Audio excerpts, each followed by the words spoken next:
So guys, panoorin natin yung kalaban ni Efrem Bata Reyes, 16 years old. You know, grabe magpatakbo ng pamato, ang lalim ng dunong ng bata.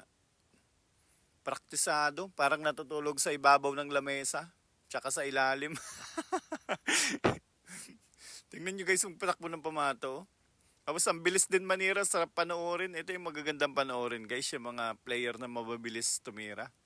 Kasi hindi ka talaga antokin, abangan mo yung bawat tira. No? Tingnan nyo guys. Oh, grabe, parang natutulog lang sa pamato. Magpatakbo ng pamato. Ayan guys, tingnan nyo ha.